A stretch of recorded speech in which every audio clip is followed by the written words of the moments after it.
Hide under the couch. Yes. You catch it up.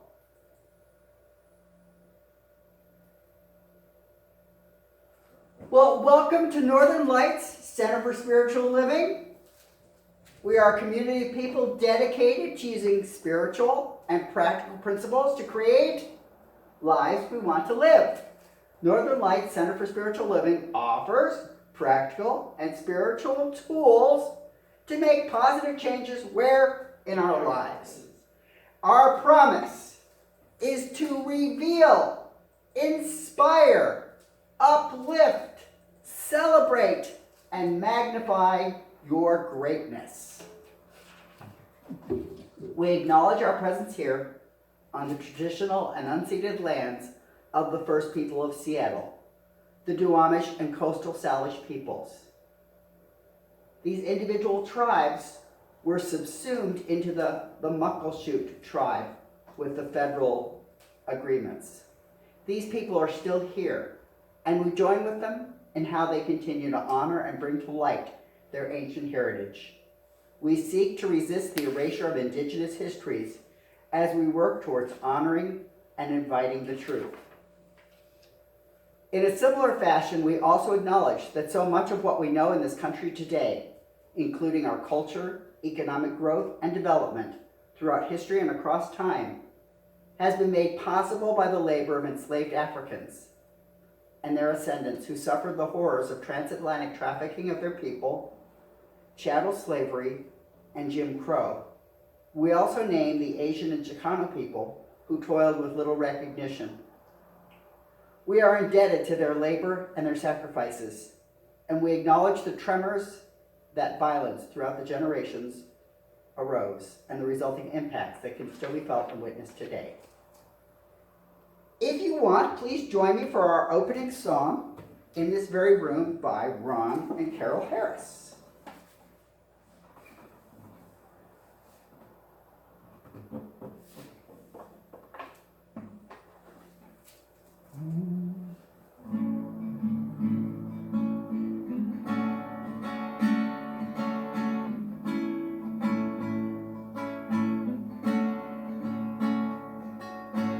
In this very room, there's quite enough love for all the world.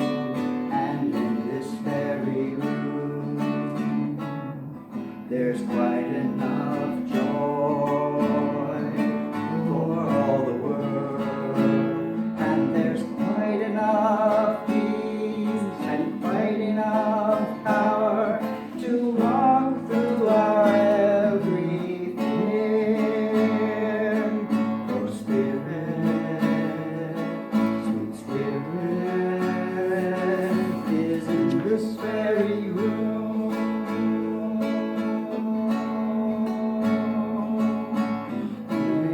In this very room.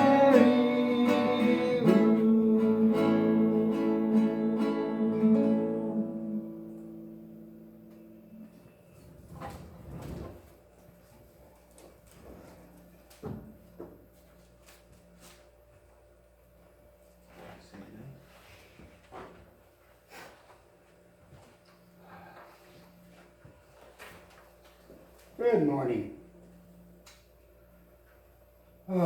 This is the time that we set aside a few moments just to, well, not really just to, but to center ourselves. So I invite everybody, if you choose, to find a comfortable spot and, kind of get as comfortable as you can get, whether you're standing, sitting, moving around. Just allow your body to be comfortable. And with that, I'm going to invite us to take in a few deep breaths.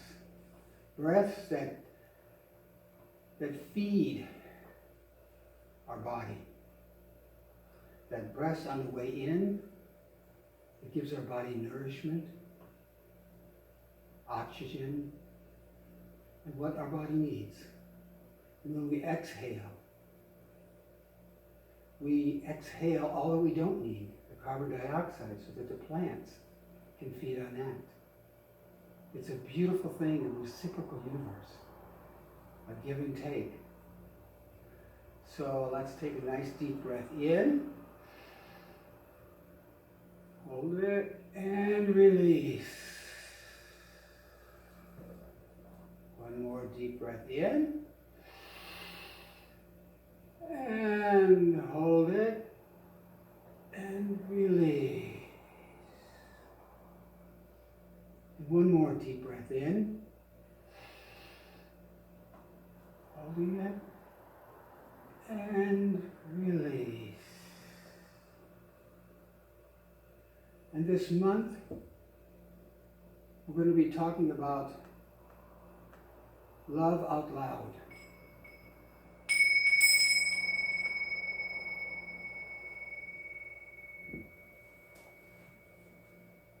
And so just imagine the different ways that you, yourself, and you can fall in love with yourself, can be in love with yourself. The different ways you can do that. The simple, small little ways that you can say to yourself, I do love me. And I love myself just as I am. I love myself just as I am. And just ponder that for a few minutes.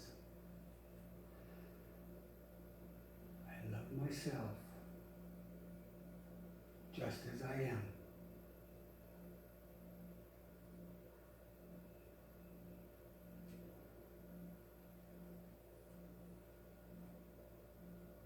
And while you're doing that, you can reach out and give yourself a nice big hug. Just give yourself that hug and saying, I love myself just as I am.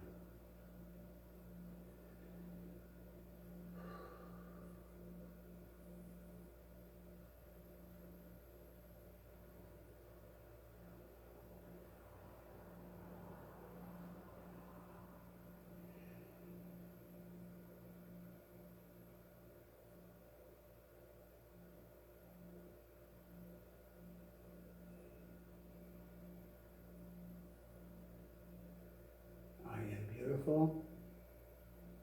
I am whole. And I am complete.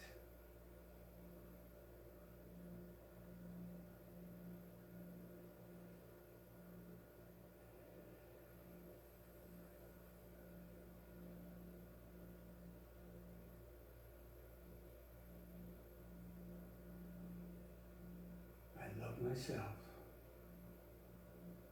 just as I am.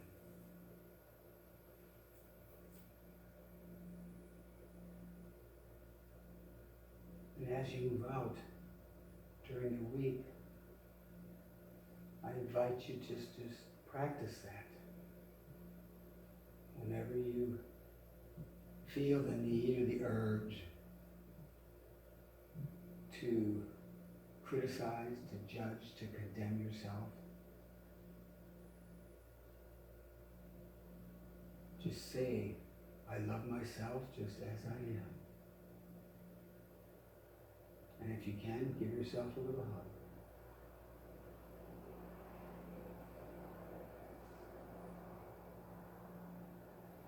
And so with that, I invite you to come back to where you are and open your eyes and return to the space. And so it is. Yes.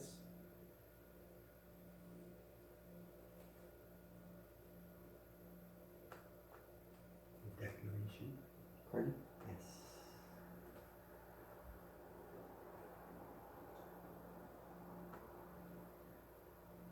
Here we are with our declaration. Oh, there it is. It kept moving. Okay, so we'll go through it 3 times and we'll share it with that deep-hearted meaning coming from our solar plexus and really speaking out. Our declaration.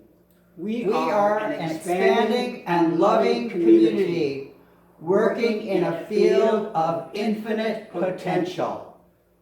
We are an expanding and loving community, working in a field of infinite potential. We are an expanding and loving community, working in a field of infinite potential. Good morning. And our reading today, I have 2 little separate things. One is very short. It's from Matthew 22, verses 34 to 40. It describes the 2 great commandments. And Jesus says the first and greatest commandment is to love God with all your heart, soul, and mind. And the second commandment is to love your neighbor as yourself. These 2 commandments are the foundation for all of the law and the prophets. So, the second part of the reading is an article that came from an interview from a best-selling author, Kamal Vivekanand, I believe. The easiest way to love yourself is to treat yourself like your own BFF. It might seem like it's easier to love others than to love yourself. But it's tough to build healthy relationships if you don't love yourself first. Quite simply, this means you recognize your own self-worth and live your own life as honestly as you can. I love that part where you recognize your own self-worth. Things you should know. Focus on the things you like about yourself rather than calling yourself names or insulting yourself. Talk to yourself like you would to your best friend. Celebrate your accomplishments and reward yourself for your effort. Set healthy boundaries and only help others when you have the energy and interest in doing so. Take care of yourself first, and you'll have more love to spread. Repeat daily affirmations to remind yourself of your love. When faced with a setback, take 10 deep breaths and think about how much you love yourself. Then there's let go of the negative thought patterns and beliefs about yourself. I know none of us have that, so, you don't have to pay attention if you don't want to. Negative thoughts often come from outside people whose opinions we value and from who we seek love and acceptance. Drill down to the core of those negative thoughts and tell yourself a different story. Think about what you say to a close friend who said those things about themselves. Then accept your flaws as part of who you are. Everything you've done and everywhere you've been is part of who you are. You. Self-love isn't about fixing all the bad things about yourself. Instead, accept that they're all parts of the same whole. When you love yourself, you love all of you because you wouldn't have the good without the bad. Focus on your effort rather than the result to control perfectionism. If you expect yourself to be perfect all the time, you'll never be pleased with anything you produce. This can lead to a low self-esteem instead. Low self-esteem. Instead, make a point to appreciate the work you put into completing a task, rather than looking for flaws in what you produce. I know that one very well. Practice gratitude for good things rather than focusing on the negative. It's human nature to see negative things as bigger and more important than the positive things. But this also does tremendous damage to your self-esteem. When you find yourself focusing on negative or less favorable events in your life, immediately try to name 3 to 5 things that you could be grateful for. Look for the positive side even when bad things happen to you. Speak kindly to yourself. When you call yourself a name, you reduce yourself to a single thing that you don't like. You're not treating yourself as a whole person. If you wouldn't call your best friend these names, don't call yourself these names either. Pull yourself away from assumptions that the worst will happen. This sort of catastrophizing is really bad for your self-esteem because you spiral from a small error to basically believing that everything is doomed. And that's rarely the case. Challenge those thoughts with realistic and logical observations to reframe your conclusion. So be kind to yourself. Be grateful. And so it is. Yes. Do this. Do this. Now, keep you on this. Oh, Yes. yeah, okay. What happened to that? Okay, something like a cuckoo here. So, as most of you know, each month I come up with a new chant. I try to come up with a new chant.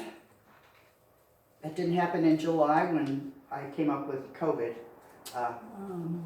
Just hold on. So the words for this chant you'll be singing in a moment are, if I accept God as the highest and best, do I accept me as the highest and best? Do I respect me as the highest and best? Do I express me as the highest and best? Do I love me with my whole heart? Do I love me with every part? Do I love me with my whole mind? Do I love me all of the time?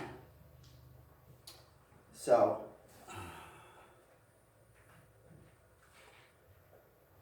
Michael is Oh, something happened here. navigating the share function.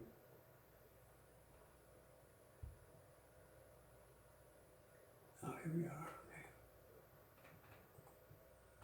Okay, so And the theme for this month is that with Science of Mind, we come to understand the divine or God as everything that our hearts and mind hold is awe-inspiring. It's beauty, truth, wisdom, and love. So we think of it in large conceptual ways rather than simply a big dude up in the sky watching things. So starting with the premise that everything expresses this divine, then beauty, truth, and wisdom are all that is. Our encounters with war, violence, and division may challenge us to see love and beauty, truth, and divine, and wisdom. Nevertheless, let's look for love in every place we go, within ourselves, in the people with whom we interact, and in the world events. To see more love in the world, we choose to live as examples of love in action.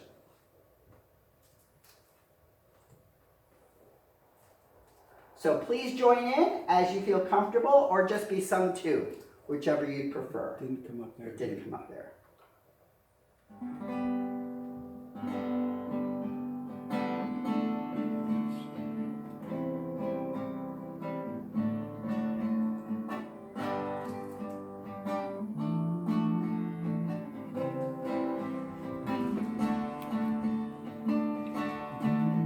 If If I accept God as the highest and best, do I accept me as the highest and best? Do I respect me as the highest and best? Do I express me as the highest and best?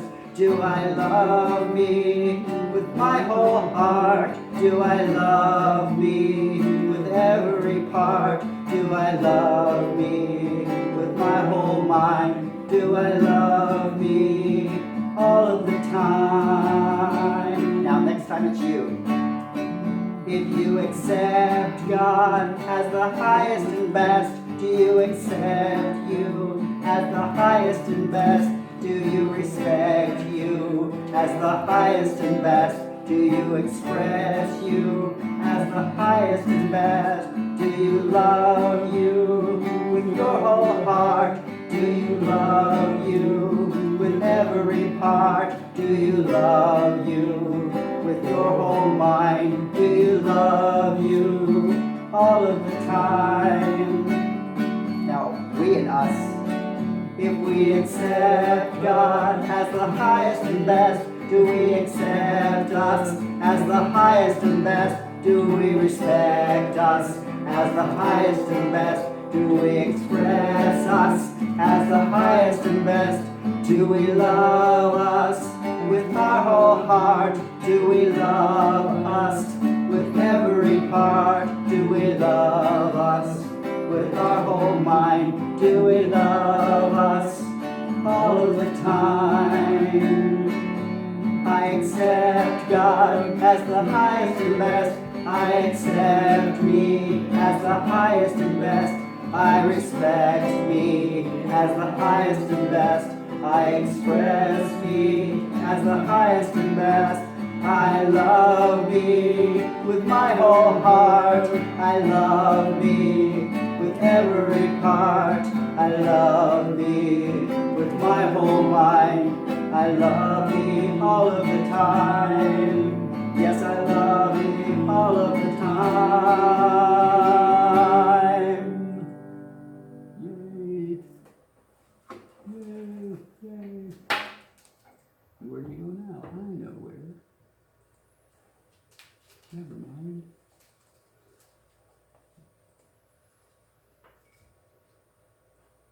Uh-oh. Oops, it's in the middle of it. What? It's in the middle of it. I know, I don't know why it's not playing. Because you've got it on mute. Where? Go over, you'll see the line crossed. Here? Yes. Oh. Oh.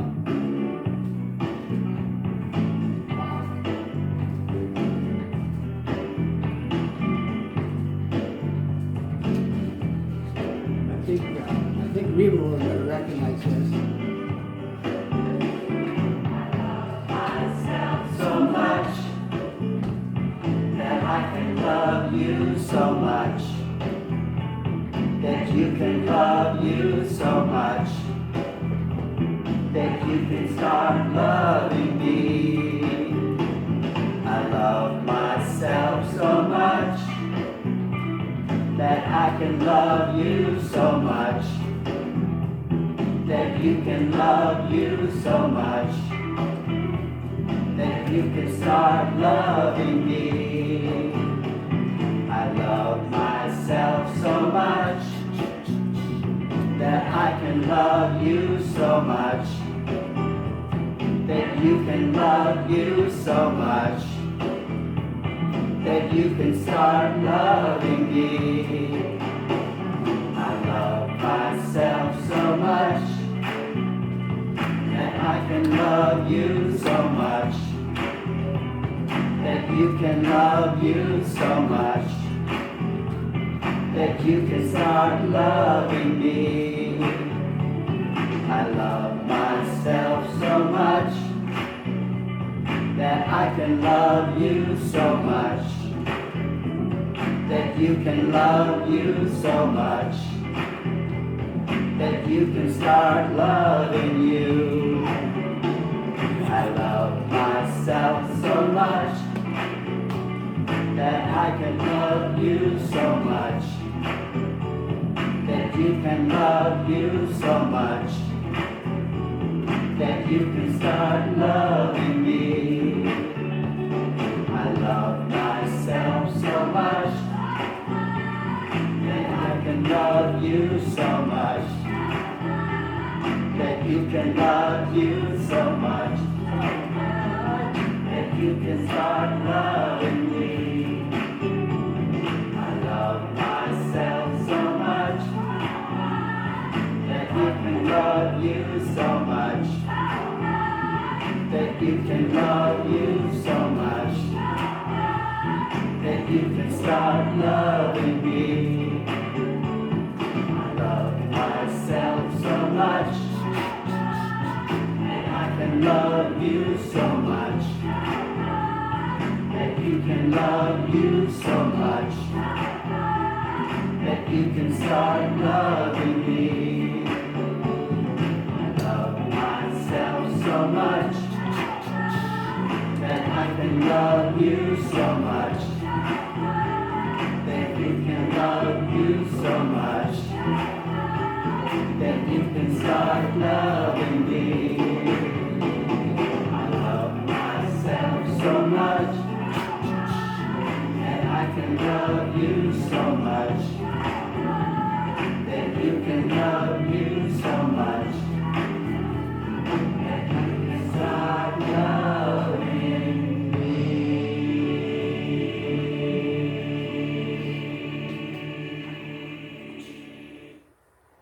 Yeah, I got rid of you.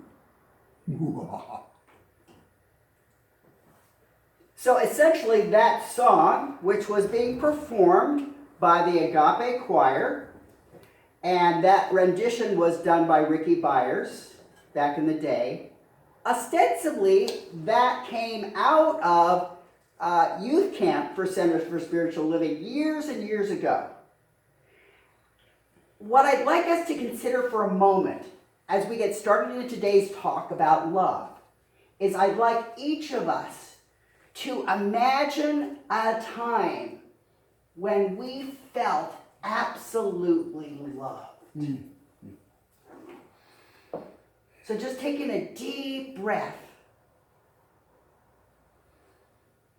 and let ourselves lean into those memories.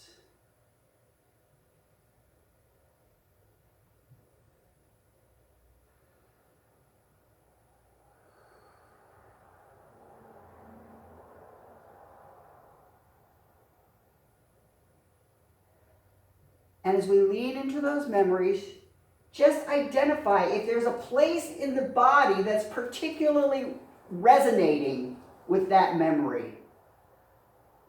Is there a warmth in the heart? Is there a tingle in the fingers? Your feet want to get up and move? Do you have butterflies in your stomach? Do you feel really grounded? Just pay attention to where that love resides in your body.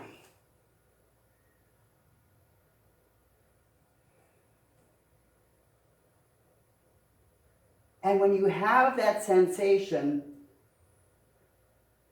just let it expand. Let it become bigger.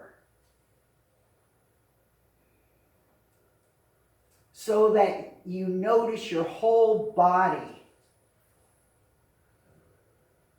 either glows with greater warmth or shines with greater light or hums with a resonant sound. And that this is visible in creation.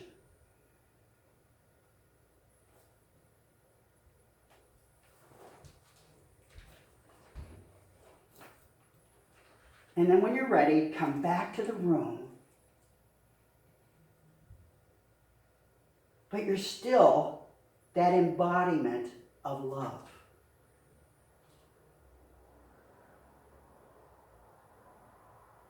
Now, I don't know about any of you, but I do know that in the church where I was raised, there was talk about love. There was talk about God loving. And yet there was also talk that seemed to contradict that.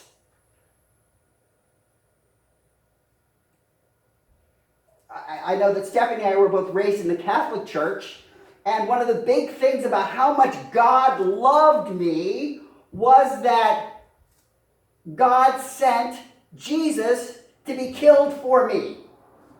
And I don't know about you, but that story never really made a whole lot of sense. You have somebody killed out of love. It creates an odd juxtaposition. And what I want us to do today is to explore and discover and decide what stories do we want to hold on to and what stories do we want to set aside. The notion that somebody loves us enough to die for us, that's in a number of romantic songs. I would take a gun for you. I would take a bomb for you. I would take a bullet for you. I would take a bullet through the brain. These aren't really romantic images in my mind. And to be honest, every time that song starts playing, I switch the channel because I really don't want to hear that. And yet, how often is that the mythology of love? That we're so bad that someone loves us even when we're as bad as we are. One of the things that really excited me about the science of my teachings was an embrace of my good. I spent a whole lifetime commiserating and feeling miserable about all of the ways that I was miserable. All of the ways that I wasn't good enough. I remember shortly after my diagnosis with diabetes, I had to take an injection every day. And the kind of the little coping story that my grandmother gave me is just, offer this suffering up to God. So every time that I'd get a shot, I'd be offering this suffering up to God. Okay. And when I'd go in for my blood draw, which I hated, because they would always dig around, they'd have to put the needle in about 6 or 7 different times because they could never find the needle because I had little veins and my little veins were hard to find. Offer that suffering up to God. And I always kept wondering, what is it that God is loving so much about suffering? What is it that makes God so gung-ho about pain? And the twist on the story is that for some reason, people don't know how to think about pain. So they put it all on God. If this pain is here, it must be from God, and it must be my way through God to get to God. So that's how I cope with the pain. And we all can probably think of a dozen horrible things in the world. If I gave you that as an assignment to think of horrible things in the world, how hard would it be for anybody? Can you raise your hand if it's like, I couldn't do it in a million years, I couldn't think of a dozen horrible things in the world, it would be impossible for me. We live in a time and a place where there's a lot of access to all of the things that are horrible. And I say all this because I want us to be putting that in front of us to realize that sometimes the whole notion of what we focus on, we get more of. I've told this story before about learning how to ski.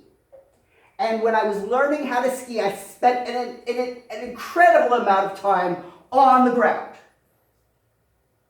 And my aha came when the ski instructor said, stop looking at your feet. Because the more you look at your feet, you end up going where your feet are. When you're running, you have to be looking where you're going.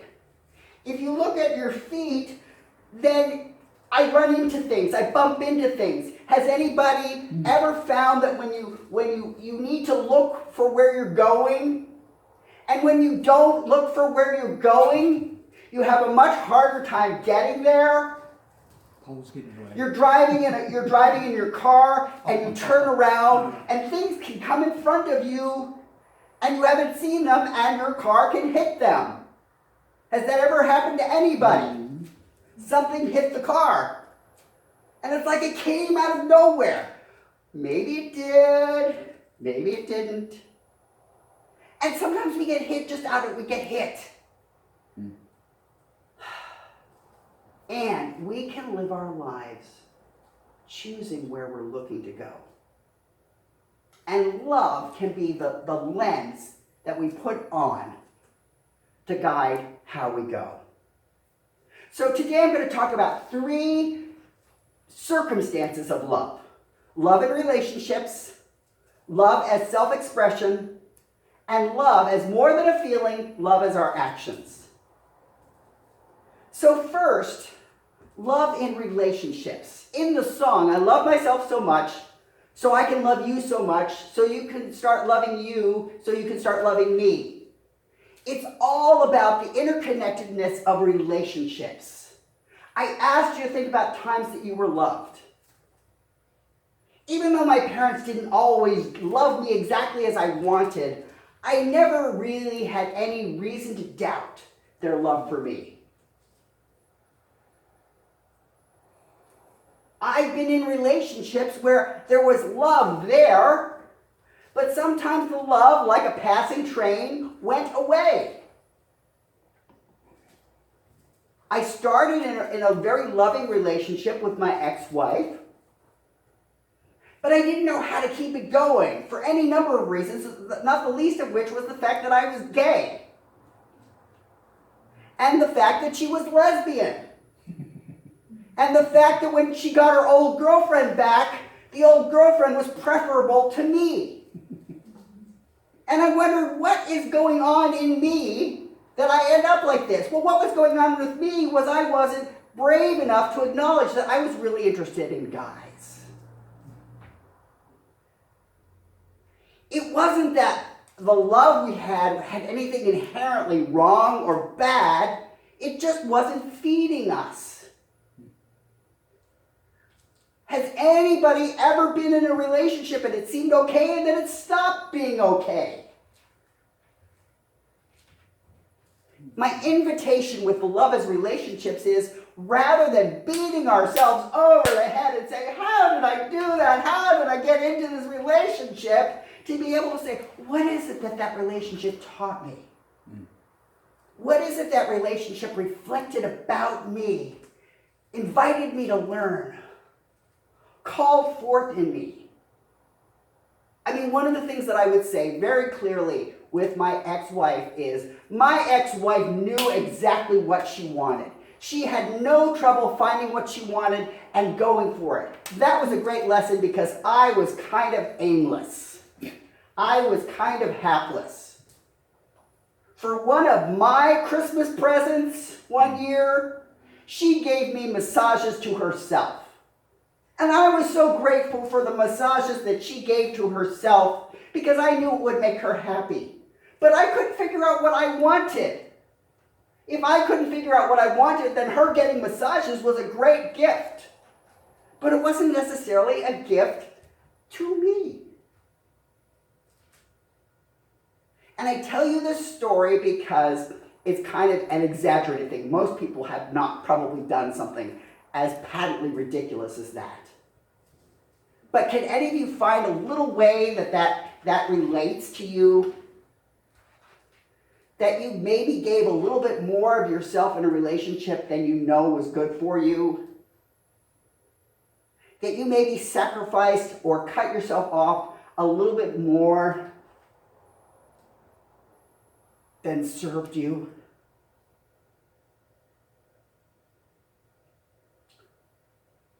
When Michael talked about the 2 greatest commandments, loving the divine and loving our neighbors as ourselves, there's a piece outside of that.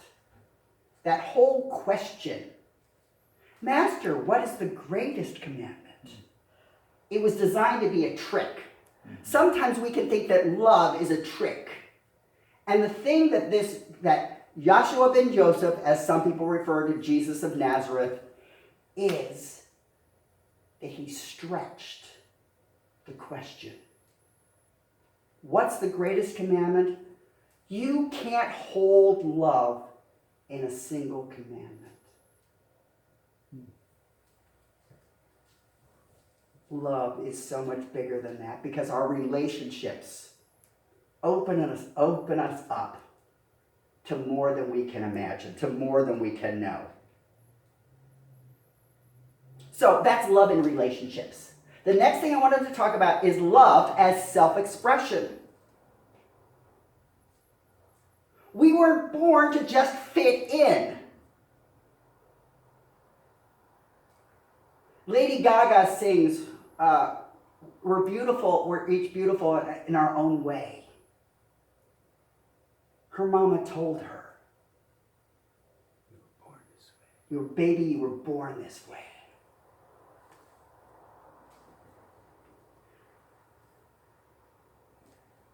We often try to fit in. The world may want us to be a certain way.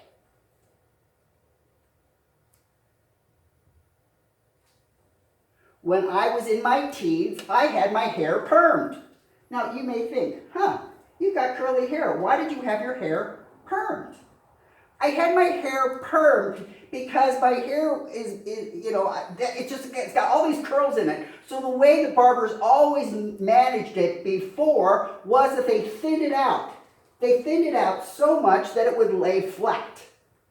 But it really didn't want to lay flat without a whole lot of encouragement. Now, this was before the day of product for boys, but what I would do every morning is I would get it combed down with so much water, I would come in and my head would be dripping with water to keep it wet. And I did that because my mother often licked my hair into place. And I just found that I eventually wanted to have my hair be wet with something other than her lick. So I had this perm, and then as the perm started growing out, it didn't grow out. And I kind of wondered, what's up? Well, what was up was that my hair was always curly, I just didn't know it. Now, I use this example of my hair, but the same thing happened with respect to my sexual identity. The story is boy meets girl, girl and boy fall in love, they're happy, they live happily ever after. That's the story. Now, how often does it really happen? Boy meets girl, boy hates girl, girl hates boy. You know, some of them it's boy murders girl, police try to find boy, boy hides out. I mean, all of the stories that happen, but when I was little, there weren't a lot of stories of boy meets boy. Boy falls in love with boy, boy and boy end up happily together ever after. Think about your own stories, the own charts, the own courses of expectations. Where did you stop fitting in the storylines? One of the stories that I was watching on TV yesterday as kind of an inspiration for today is they had different, Spider-Man has been retold in a number of different ways in movies. And one of the things about Spider-Man is Spider-Man hides underneath the mask. How often do we end up hiding underneath our own masks so that we can fit in? Superheroes are often trying to hide their identity. In Spider-Man's case, the police were like, we don't like that you're doing better than we are. We don't like being shown up. It's kind of the same story with Batman. There's this not lazy, but there's just a moderately ineffective police crew, and Batman comes along and he's pretty effective.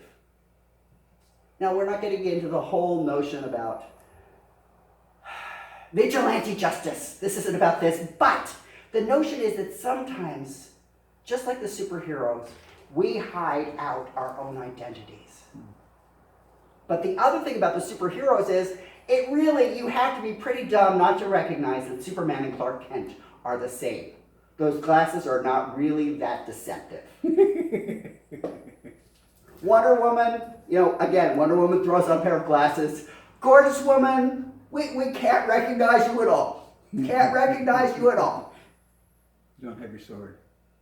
Yes, you put your lasso, your lasso of truth away.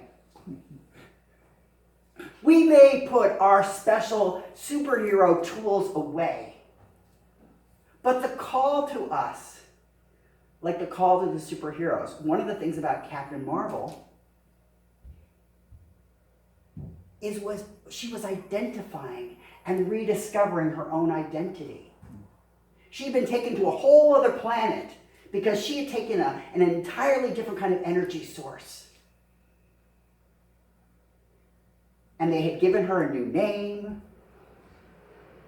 and they held her power behind her back. And she came to realize what happens when I take my power from behind my back.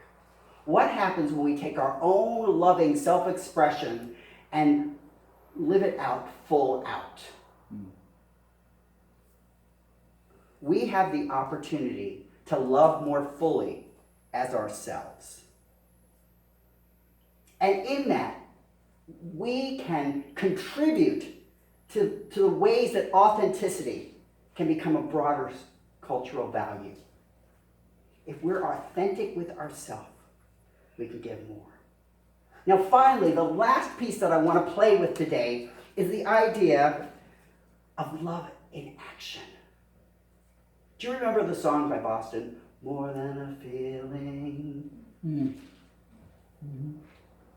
So often we can get hooked up on the idea of love as a feeling.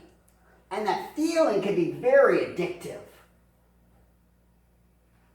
We can be looking for that feeling.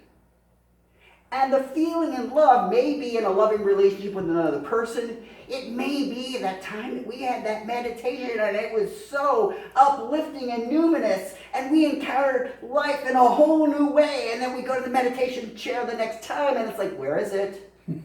I know I can have that connection. Where is it? And we have those moments and we get hooked on those moments, on those feelings. Feelings can lead us somewhere. But sometimes we stop. It's like the breadcrumbs. And we eat the breadcrumbs and we eat the breadcrumbs and we eat the breadcrumbs.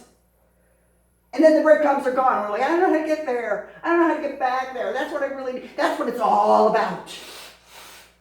You do the hokey pokey. That's what it's all about. This experience in meditation, this numinous oneness, that's what it's all about. That's not what it's all about. The numinous oneness is what opens up us to more. That we are capable of doing so much more.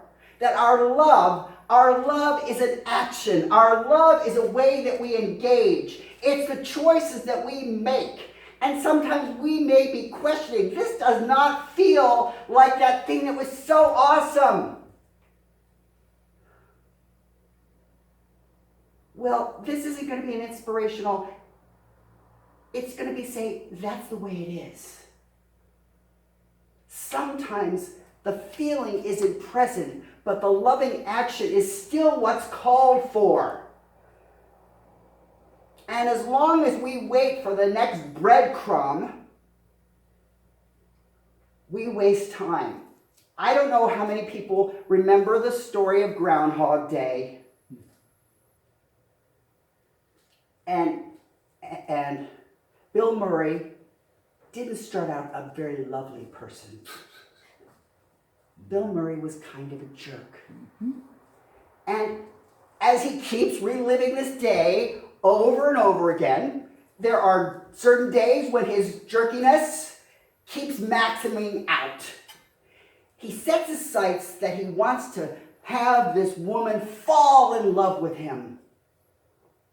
And he sets the perfect day up in his mind. And then as he's so close to it, he messes it up. And then each time he tries to recreate it, it gets worse and worse every time. So that the slap at the end of the evening comes earlier and earlier. But what he finds is that when he lets go of that, and when he's just present to everything that can be happening in this town, in this community, he becomes a superhero.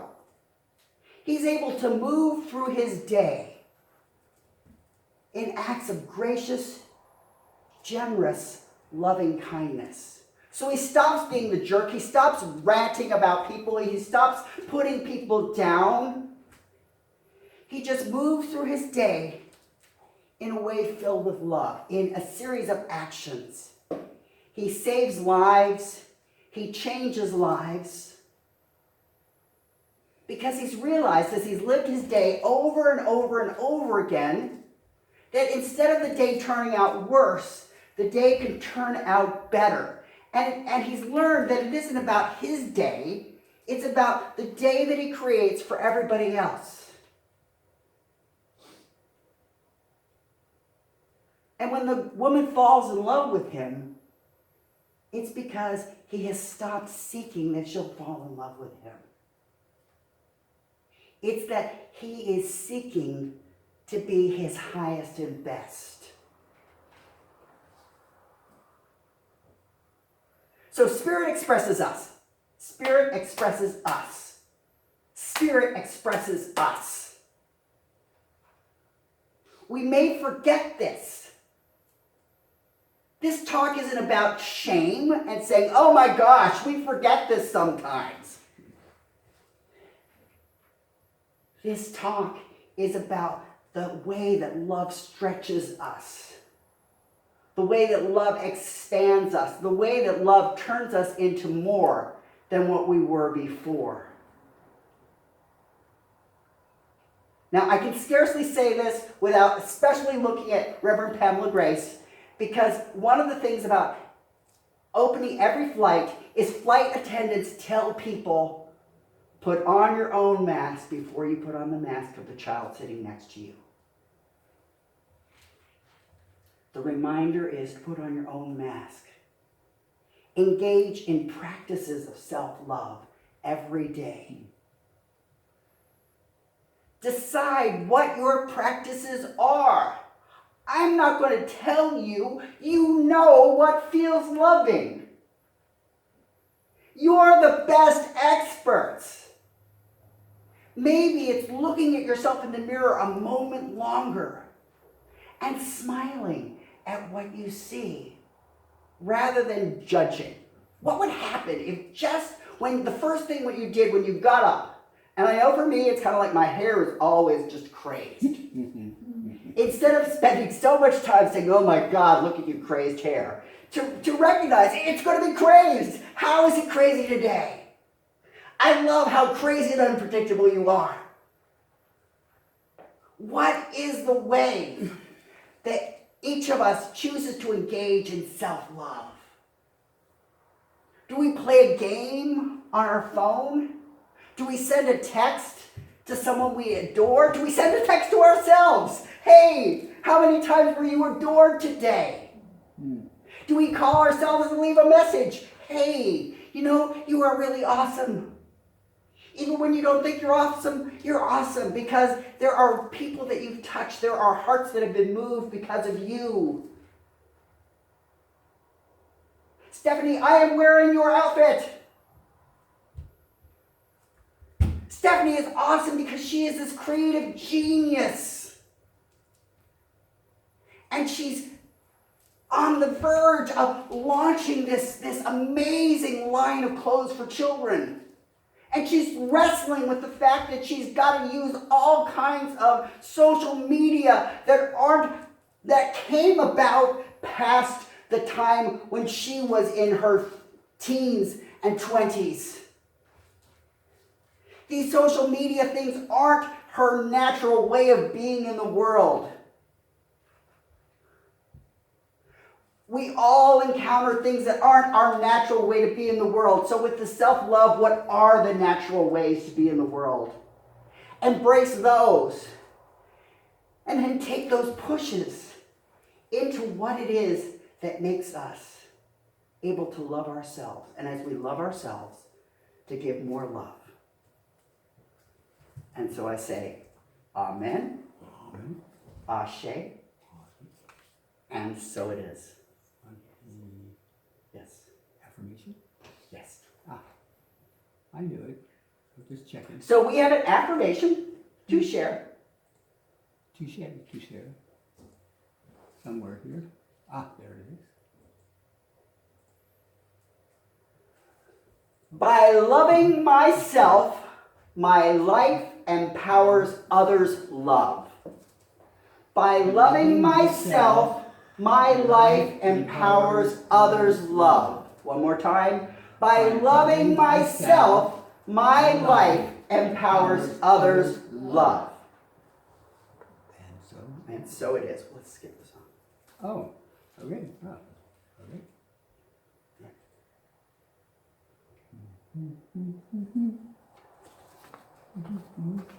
It's Mike's right now. Yep. He's baby.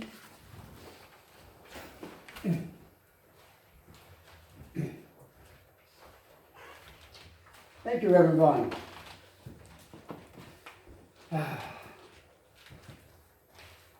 I just want to invite us to take a nice deep breath in and release it. And I know that there is only one love in this universe. One life, one power, one presence. And that love is the divine. That power is divine. That presence is a divine. In, around, and through, and as us. And knowing that the divine is that love, that life, that power, that passion, that presence, whatever. I know that each one of us are that. That it is in us, through us, as we move each day, as we breathe, as we live. We are that love, that power, that presence that God is. So I give thanks this day for this talk of self-love, of loving ourselves so much. And by loving ourselves so much, we are not taking away from loving anyone else. It is the opposite. The more we love ourselves, the more we are open and willing and able to love others.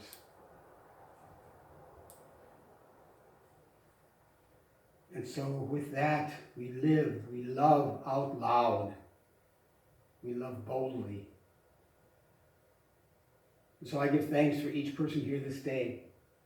I give thanks for the power and the presence and the love of the divine that lives and breathes and moves us. I give thanks for all that is right here and right now.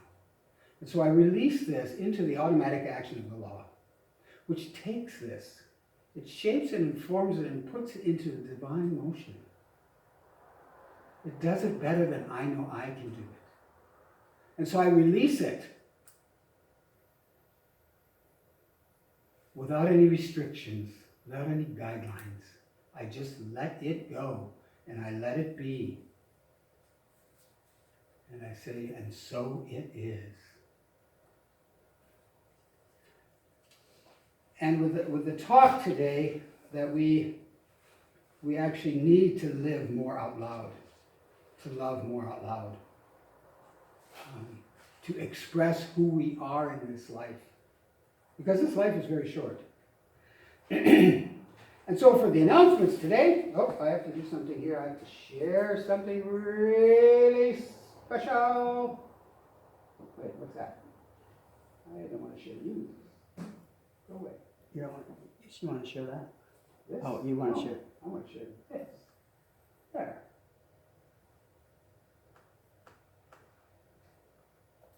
There. And I don't know who all has birthdays except for Phyllis and Felicia, whose birthday is today, I found out. I don't know who else has birthdays in September, do you? No? Okay. I don't know if there's anybody else. So, we are going to sing. Felicia Barnes. Yeah, that's what I said. I didn't know her last name, Barnes. Okay. My Felicia Yeah. is today. Felicia And Barnes Felicia. is the 14th and the Oh, well, see, I don't know because I don't have that other one's address. Right? So it's Felicia, and Phyllis. You gotta change your name, Phyllis. The fuss. Okay, so we're gonna sing a big, rousing a round of happy birthday. You ready? Happy birthday to you. Happy birthday to you. Happy birthday, Dear dear September birthdays. Happy birthday to you.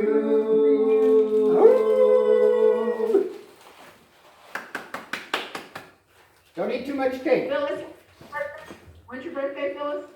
27? 29th. Oh, 29. Okay. 29th. It's the day after my mother's. I knew it was one side or the other. Okay, so this coming Saturday we have our boating excursion, and there is an opportunity for one more person to fit in. And if you would like to do that, you can contact Stephanie or myself, I guess. And the next Sunday is prayer exchange Sunday. That's where we pass out prayer slips and you fill out what you want somebody to hold for you for the following month. And then we put it back in the little basket and send it back around and you draw one out. It's very simple, very easy. And if you're online, you can send it in either by email. It might be if you could do it earlier, if you know you're going to be online, that would help, so we can make the slips out. But we will do that anyway, either way. And now, if you go to our website, you'll see a new. You've got the picture over there. Picture on the head of the. It's in the front of the PowerPoint thing. Wow. And then also, if you go down to the bottom of the page, we have 3 different ways you can contribute. We've got the regular PayPal, we've got Venmo, and we've got, just go all the way back up to the top. And we have Square. So, I mean, there's quite a few options there. And let's see, what else is there? I don't know. There's a picture there. That's a picture I used on our website. We can change it, but, I would appreciate if people have pictures that they would like us to use, if they could send them to me, because I don't get a lot of input. I ask, but so I make the judgment, I make the call. I choose. Somebody has to choose. And then on the front of this, down at the bottom, if you look at the website, it is our promise I have on there. Because I like our promise. I think it's something good to share. So, I think. Stop sharing. Oh, yeah, you can stop. I think that is all I have for this lovely September day.